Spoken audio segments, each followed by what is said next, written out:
And start the webinar. Hello, hopefully we're now live, and I'm very pleased to be introducing Sophie Medlin this morning. Is it morning or midday? Oh, it's midday really, isn't it? And so Sophie is a consultant dietitian who's also chair of the British Dietetic Association for London. So hopefully Sophie's going to answer our questions, and so you'll see that at the bottom of your screen there's a Q&A session, and please just go and post your questions there. They are all totally anonymised, and hopefully we'll be able to work through those towards the end of the webinar.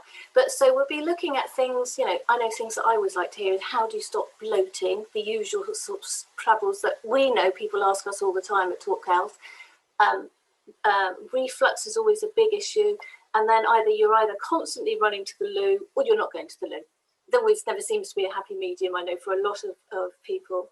So, and the reason I mentioned that is because Sophie is very much, her expertise lies from treating people in acute hospitals with gastrointestinal and colorectal health. And so that's why I was very pleased to ask her today to come and talk to us, because she really does specialise in a lot of the chronic conditions that we cover at Talk Health. So welcome, Sophie. Great to have you here. Thanks for having me. And so one of the, I know that we've got covered here, and I've written it down that we've got it, you know, I put down the points that I want to cover, and I thought, well, I'll just keep it to 3. And suddenly those 3 suddenly seem huge, and you just think, oh my God, we haven't got enough time to talk about everything. But the things that I'd like us to cover today would be the role that good gut health plays in how we feel totally, what foods are good for us. Now, quite often, I think we think we know what foods are good for us, and then we suddenly realise, well, actually, you suddenly realise they're not. So I was very much brought up, for example, with thinking that orange juice, a glass of orange juice a day is good for you. Now, I'm not sure whether that actually is true as to whether, you know, because you see some people drinking gallons, and I can't believe that's right for you. And then the last thing that to cover, which is I know something we've discussed as well, is that balance or the relationship between the gut and our mind, and how important that is to sort out. And so although that I think is our last point, I really want to make sure we cover that as well, if we may. So shall we kick off with gut health overall, how important it is for our health? Yeah, great question. So as Katrina was saying, I specialise in gut health my whole career. So I've been really lucky to get very specialist in this field. I see lots and lots of patients every week who have complex gut conditions like ulcerative colitis, Crohn's disease, diverticular disease, inflammatory bowel disease, any kind of inflammatory bowel diseases, but also irritable bowel syndrome. And as all of you will probably recognise, when you have a problem with your gut, like say you've just got gastroenteritis, so you've got a bit of diarrhea or you're feeling sick, that has a huge impact on your general well-being, and you generally won't feel like you can do very much. You'll be very conscious about where the nearest toilet is all the time and worried about how you're going to feel if something happens. And for that reason, if our bowel is unhappy, that has a huge impact on our general well-being and how we feel as a person. And for that reason, my job is such a joy to me, because I can make such a difference to people's quality of life when their bowel isn't happy. None of us are happy, and so when I do help people to improve their bowel health, it improves their overall health enormously, and especially their quality of life and their mental health. So just to sort of start with the basics, normal bowel function means that you're going to the toilet between 3 times a day and 3 times a week, and that's consistent for you and that's normal for you. The stool should be sausage shape, so hold some kind of shape, and generally be darkish brown in colour, and it should flush away easily, and you shouldn't be too worried about it being really smelly. If you have a bit of wind through the day, that's completely normal. All of us get a bit of bloating from time to time, and that is fine. But if that wind causes you pain or discomfort, or it's embarrassing for you, or it's particularly smelly, or if that bloating is, wake up in the morning and you have the bloating and it never goes away and it's painful, that's when we need to start thinking about getting you some dietary treatment and making things better for you. And there are things you can do with your diet to help all of those sorts of things. In your gut, in your colon, so if we think about the basics of digestion, Your small bowel is where all of your nutrients are absorbed. So your carbohydrates and your fats and your proteins and all of your vitamins and minerals are mostly absorbed in your small bowel. And then anything that's left, which is basically plant fibers, undigestible meats, all these sorts of things that are difficult for us to digest, nuts and the bits of nuts we haven't chewed, they all travel through our small bowel and into our colon, where they're fermented by bacteria.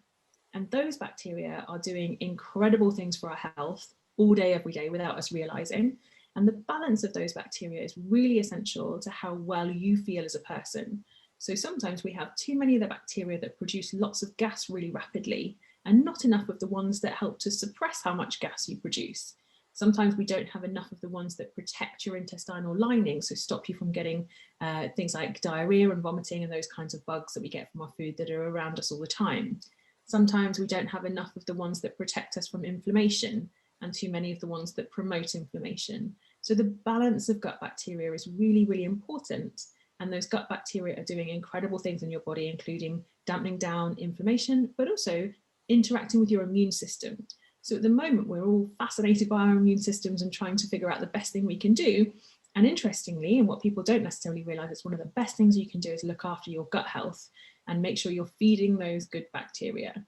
So our gut is interacting with us on the rest of our body all the time, all day, every day.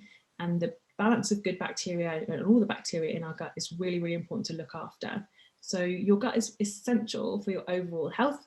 And we know that people who have good gut health and good balance of gut bacteria enjoy the longest lives. They enjoy good overall health. They reduce their risk of diabetes, depression, anxiety, cardiovascular disease, cancers, all of these kinds of things that we perhaps don't necessarily associate with gut health. They are reduced if our gut health is really good. And I suppose also with gut health, it's really important is the balance of everything, isn't it? Is of what you're taking. Actually, and I know this is obviously, and this is where I'm very bad and I go off cue straight away. You mentioned about gas, and I was just thinking we have a big audience with people who would have sort of stoma bags, and obviously gas is a problem for them as well. Would they tend to have a different diet because they have a stoma or not? And that may be a silly question, I'm not sure, but it just sort of crossed my mind. Yeah, no, it's not a silly question at all. Fortunately, they do need different dietary adjustments. And I spend a lot of my career looking after people who've got stomas because it is such a complicated thing. When you have a stoma, so you have a bag that your poo collects in instead of it coming out of your bottom, so you're just plumbed differently to other people. If you do have gas, the bag blows up like a balloon on your tummy, and that can be distressing for a number of reasons. One, it's noisy and you can't control that noise, but two, it means that your bag can blow up and cause problems like that.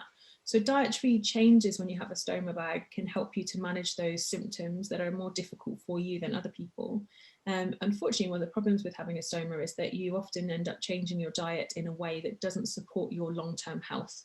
So very often our patients who have stomas are disadvantaged because they can't follow normal healthy eating guidelines, because if they do, they get terrible problems with wind and diarrhea and loose stools and things like that. So the work that I do with charities like Colostomy UK, the Ileostomy Association, with companies like Coloplast and also Convatec, who make stoma bags, is always trying to tailor and personalise dietary advice to improve people's quality of life when they have a stoma. And there are lots of things we can do, but one of the things I'm really passionate about is making sure that people with a stoma can still have a balanced diet.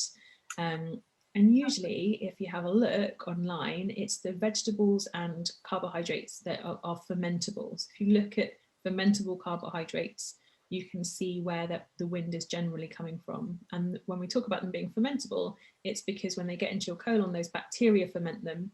And just like any time that there's any fermentation going on, and bacteria are acting on something, they produce gas, and it's that gas that we then experience as bloating and as gas in our the gas that we pass through farting, and also in your bag if you have a stoma. So actually, I think that would be a good subject for another time, is just talking about those issues. So moving on from that, so you mentioned the word bloating, which is, to me and all my friends, it's like, why is my stomach suddenly bloated? And I'm sure I haven't eaten anything that would make it. Why should I suddenly look 10 months pregnant when I don't think I might have just had a sip of water? You know, how does that? Why does that happen? Sure. So it happens for different reasons at different times of the day. So number one, it's really important to say that if you have new bloating that you wake up with in the morning and it's associated with pain and it's not relieved by going to the toilet, especially for women, it's really important that you go to the doctor and talk to them about it so they can have a feel of your tummy, maybe do an ultrasound scan just to check there's nothing going on from a gynecological perspective. So we will all know as women, particularly when we're going through the menstrual cycle through the month, there are some days where you are bloated and it's more associated with your hormones, with your period, than it is with anything that you've eaten. But that said, our food has a big impact on the bloating. And as mentioned before, when we eat foods that are fermentable and they travel through into our colon, those bacteria go to town and they do their fermentation and they're breaking the food down, which is good for us and important, but it can produce far more gas than we'd like it to. Your colon is 1.5 meters long. It's a big organ and it travels all the way up from the right side. Let me see if I can tilt my camera down and show you without revealing myself. So it goes all the way up here, all the way across here and all the way down here. So it's a really big organ all across here.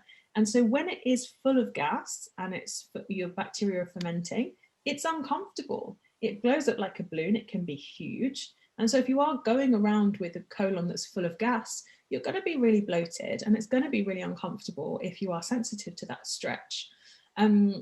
So sometimes you might wake up in the morning and you feel like, oh, all I've had is a coffee, or all I've had is a sip of water and suddenly I'm bloated. And that will normally be the meal that you've eaten the evening before has moved from your small bowel into your colon and is now being fermented. So it's normally the transit of food through your small bowel and then into your colon. And that's the point where the bloating occurs.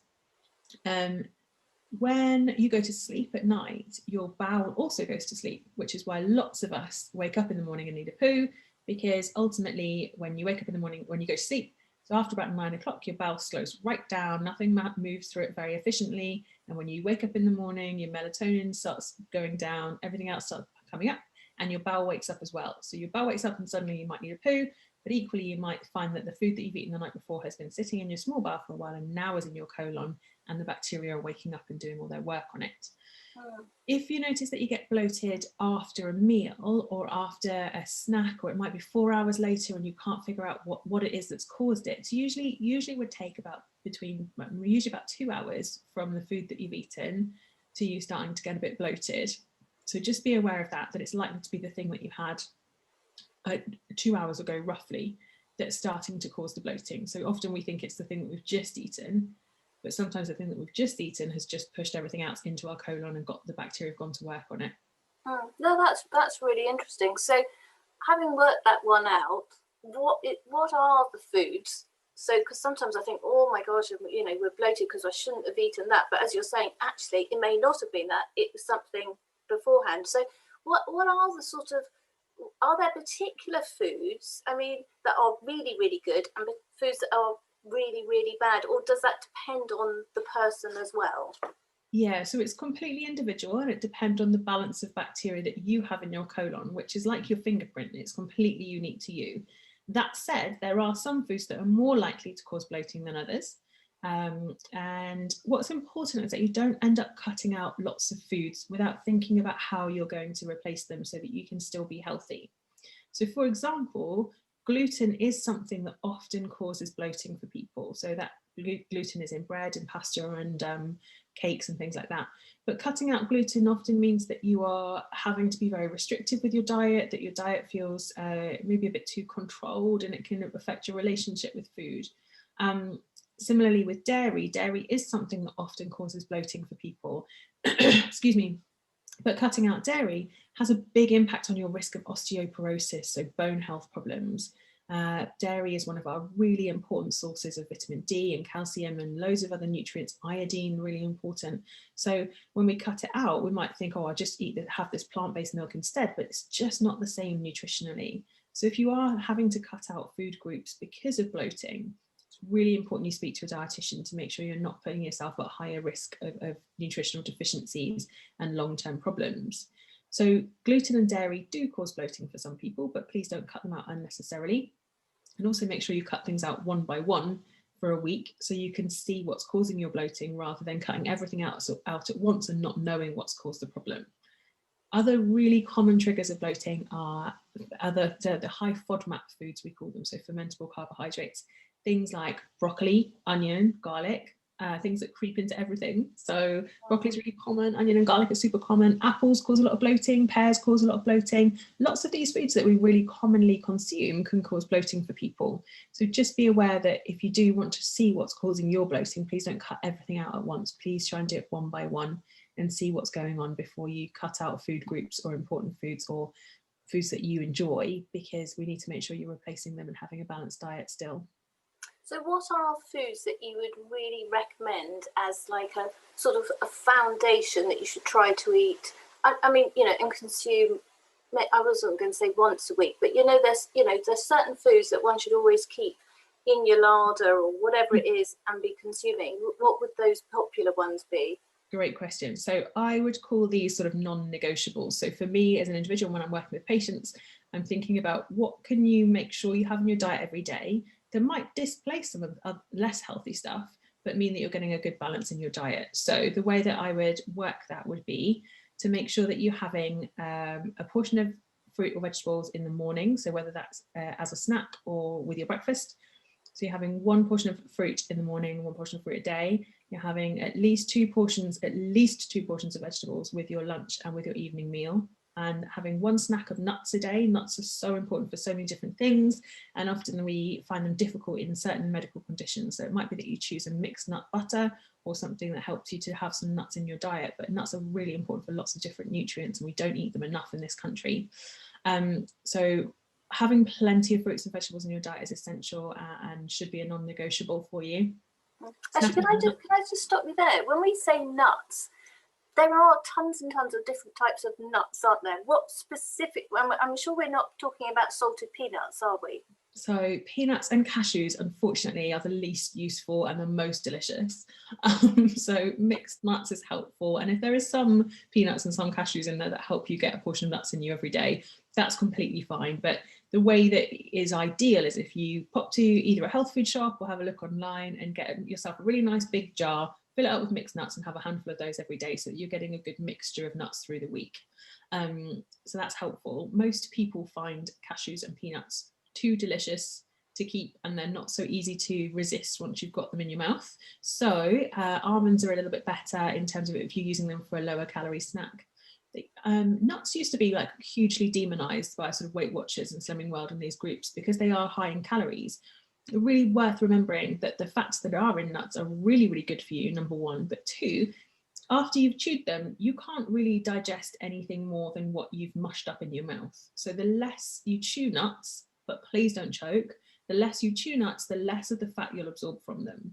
So using smooth nut butters, you'll absorb a lot more fat than if you use chunky nut butters, for example, and even less fat if you eat the nuts raw as they are and just chew them up in a normal way. So we just can't access, if you swallowed a nut whole, you wouldn't access any of the nutrients from it. You just can't access them. It may block your gut, so just be aware of that, but we just can't access the nutrients from nuts unless we've chewed them up effectively. So we don't absorb anywhere near 100% of the fat from nuts, is what I'm basically trying to say. Yeah. So you're saying that vegetables and fruit are obviously very high up.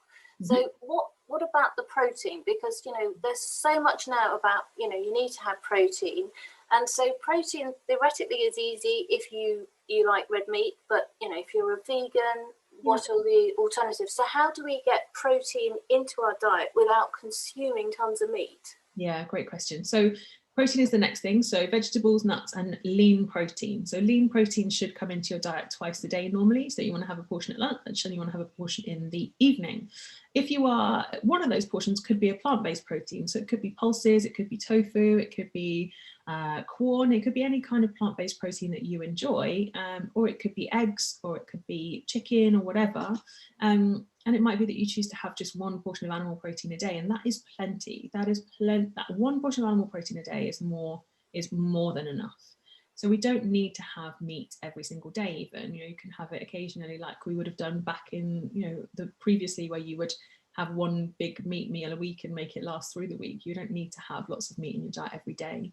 Eggs are a really great source of vegetarian protein. They are so healthy for us and include so many important nutrients. So if you like eggs and you feel comfortable including them from an ethical perspective, then they are a brilliant source of protein to include. Red meat in general, we want to stick to having probably about twice a month we don't want to have too much red meat in our diet, and that's because it is associated with higher risk of things like colon cancer and other diseases. Processed meat is one that we really need to think about, and we worry a lot about processed meat, you know, but ultimately, if you're the people who are the highest risk if they eat a lot of processed meat are people who are having, like, for example, bacon for breakfast and then sausages at lunchtime, and then maybe some kind of processed breaded meat product in the evening, like breaded chicken or more sausages or something like that. If you're having a bit of chorizo in your paella a couple of times a month, or you're having a bit of salami as part of a meze snack a couple of times a month, you don't need to worry about that level of processed meat. It's just when it's sneaking into our diets most days that we need to be careful of it. So yeah, sorry. I was just going to say, I'm quite shocked that you said just red meat twice a month. I'm really sort of surprised about it. So then how do things like chicken fit in? Is that something you can presumably eat more of? Yeah, absolutely. So white meat and fish, really great sources of nutrition, really useful for us, and that's fine to have those a bit more often. So if your diet is mainly based on white meat and fish and then red meat occasionally, you're in a really good space there in terms of your nutrition. And, you know, depending on it's so difficult because it's also to do with your genetic risk of all different conditions, which we can't speak about in general terms. But if you were having red meat, say 4 times a month, that would probably be fine too. It's just about being conscious that having red meat 3-4 times a week is getting you closer to those higher risk places in terms of your risk of diseases. Oh, I think that's, well, I was just going to say that gives me food for thought, but that was a bit of a pun there. Nice food-based pun. One thing that I think about, and one thing that I do for myself, is that after I've had my period, I'll consciously eat some red meat to try and replace what I've lost through my cycle. So as women, that can be a really helpful way of making sure you are including some red meat at the right time and you're listening to your body and you're taking in what you need. So I usually treat myself to a nice steak after my period, so I feel better about my life. So, you know, as people go more and more towards veganism, have you found, you know, I'd just be interested to know, has, you know, presumably when you were training, that wasn't so catered for, and, you know, people like yourself, dietitians and nutritionists, have had to rethink how you're supporting your patients. Have you found it's had a big impact?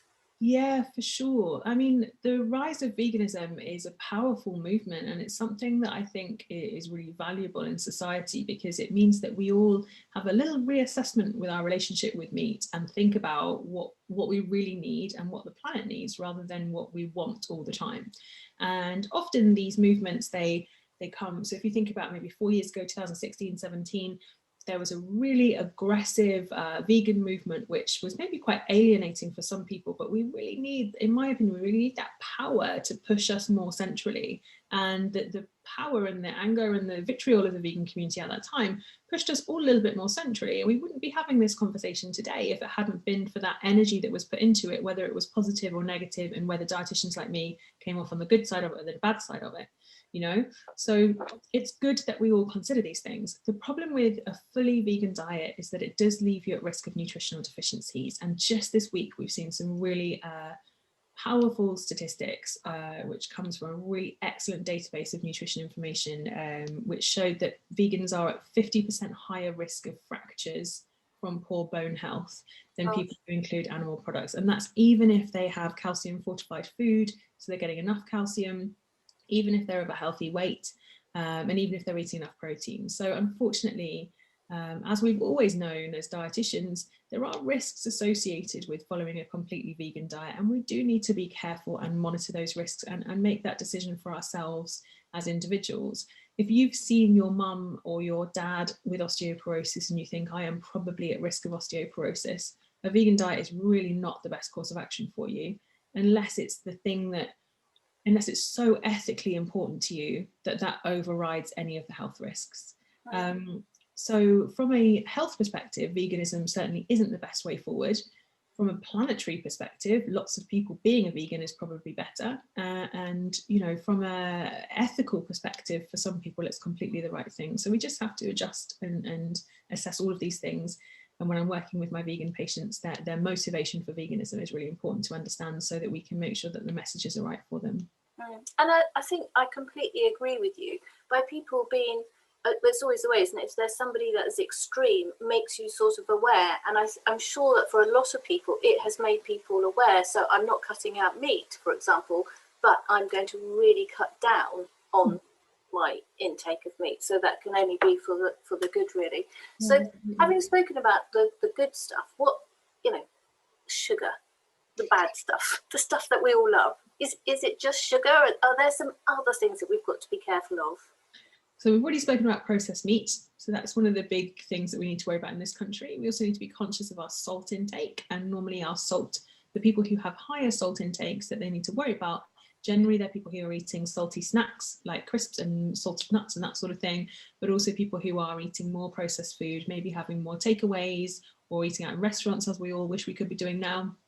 Even just buying your sandwiches when you're out rather than making them at home has a big impact on your sodium, your salt intake.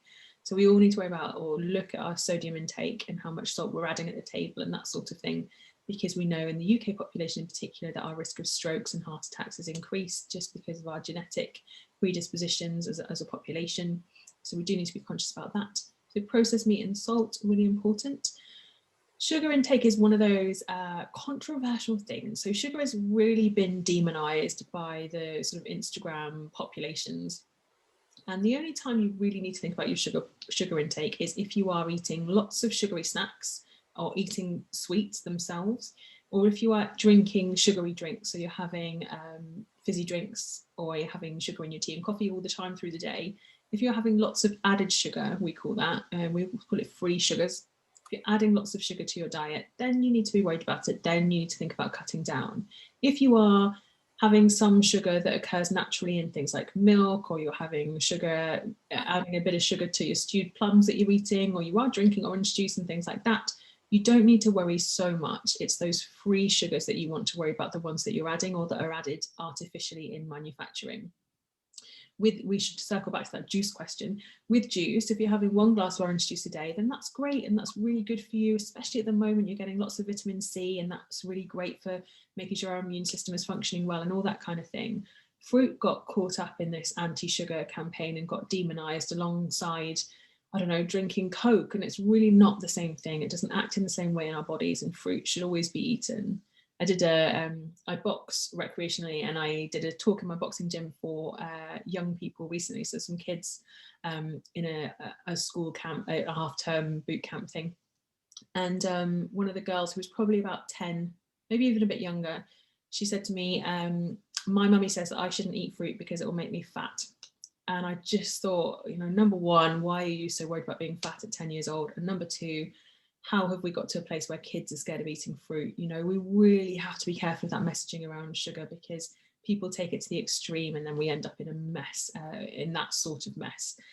So we do just need to be a bit careful about that messaging. It's free sugars to worry about. If you're adding lots of sugar to things, if you're drinking lots and lots of juice, if you're having lots of sugar through the day, then do be conscious. But if you are just eating sugar moderately and you use it a bit like you might use salt, then that's usually fine. Okay. So I'm very conscious of time, and that's probably because I've been hogging all the questions and we've got questions from people. But just very quickly, which I really wanted to touch before, because we have got a number of questions that I'd like to ask you, if I may. Very quickly, the bit that I said that I wanted us to talk was the gut and the mind connection. Could you just quickly summarise how important that is? Of course. So there are multiple things that your gut is doing that connect it with your mind all the time. And we will all recognize that if we are stressed or if we're anxious, that our gut function might change. So when we're stressed and anxious, our gut function moves, and it's to do with the fight or flight response. So when you're stressed and anxious, especially if that's chronic, your gut thinks, I need to digest things quickly and efficiently, because in a minute I'm going to have to run away from something or fight something. So your body increases the production of stomach acid, which is why lots of stressed people have stomach ulcers, which is why lots of stressed people have acid reflux. So your body increases the production of stomach acid, it increases the production of enzymes that break down your food. But that means that everything generally rushes through your gut a bit too quickly. It also means that the pH of your gut is changed, so the acidic environment changes, and that can leave you more vulnerable to the overpopulation of bacteria. And it also then means that the food that travels into your colon is a bit less digested, which can lead to bloating, which can lead to wind, which can then also lead to things like diarrhea and sometimes for some people constipation. So when we have a change, when we have a lot of stress, our gut is affected, and that means that the gut bacteria that live in our colon are affected too. And it's really important that you know that your gut bacteria produce all kinds of neurotransmitters. So when you've got lots of good bacteria in your colon, they are constantly producing neurotransmitters that help you to manage stress. They help you to manage your appetite. We know that people who have a good balance of gut bacteria are at a much lower risk of depression and anxiety and these kind of pathological mental health conditions that occur when our health is out of whack generally. And of course, there are people who are at risk of mental health conditions, even if they eat beautifully and do all the right things. But for a lot of people, we know that there is an increased risk of those kinds of conditions if their gut bacteria is affected.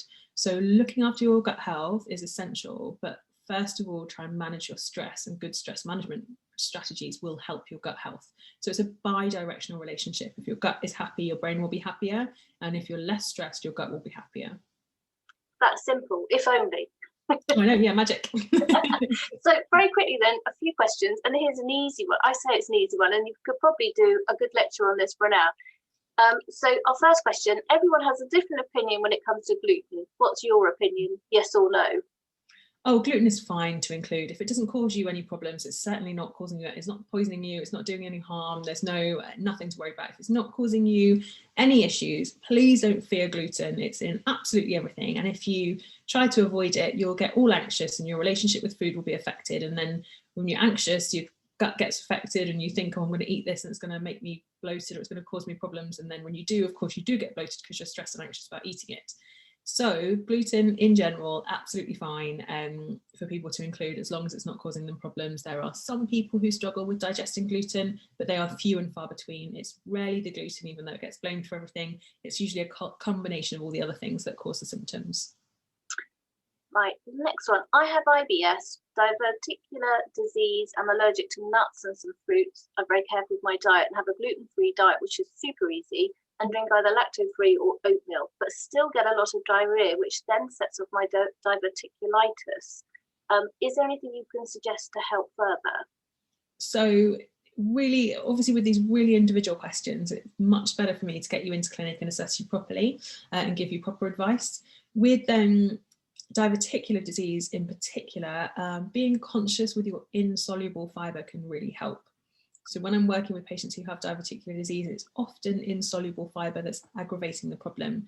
And so if you have a look online, you can usually find a low residue diet sheet. And if you can find a low residue diet sheet, that might help you to identify which foods are going to be triggering your diverticular disease. If it's IBS, it's likely to be linked to other things as well as the gluten. So things like onions and garlic and those fermentable carbohydrates I mentioned before. So you can have a look at low FODMAP foods and find those out. But you are already cutting a lot of things out your diet. So it'd be really great if you could see a dietitian one-on-one. Obviously, you're welcome to book in with us, but if you probably would be able to see one through your GP too. So do try and action that if you can, so that you've got a bit of professional support to make sure you're not cutting out things unnecessarily and putting yourself at risk of further problems. Great. And the person who put in the gluten question said she agrees with you totally. So that's good. Thanks. You're on track. So we do have a couple of others, and I'm very aware of that. But Sophie, you very kindly, we've opened up a new nutritional forum. So I think the best thing is that I will post those into the nutrition forum, and then you'll be able to go and answer those. Great. To say at your leisure, if that's okay. Of course. So today has been super, super interesting. And every time I talk to you, I think, oh, this is so interesting. I could talk to you, probably bore you for hours asking you questions. I love it, fortunately. And you know, we did speak about, and hopefully we might be able to sort out a webinar at the end. I think we were talking about the run up to Christmas, the week. I don't know if I even remember what the dates are, just before Christmas. We're looking to do a webinar, which you suggested was all the information that's out there now about eating healthily at Christmas. And you're saying that really there's a lot of negativity vibes going on about this. And what we need to do is actually get people to understand what is okay and what maybe you might not want to eat or lessen down, but it's about not beating yourself up during this period. So yeah, I'd love to come and talk to everybody about relationship with food stuff and our behavior around food, and how anxious we can be about food, and how that impacts our food choice, but also our body composition, and how being anxious about food and anxious about eating and what we should and shouldn't eat all the time, and those strict diet rules actually usually makes us put on more weight rather than be a healthy weight. So I'd love to come back and talk to everybody about that. No, that's great. Thank you. And we had lots of people joining, so thank you very much. I'm sure everybody else enjoyed it as much as we did. It will be available for everyone to have a look at as reference, because there's a lot of stuff we packed in there. And hopefully speak to you again soon, Sophie. Thank you so much. Nice to see you. Bye.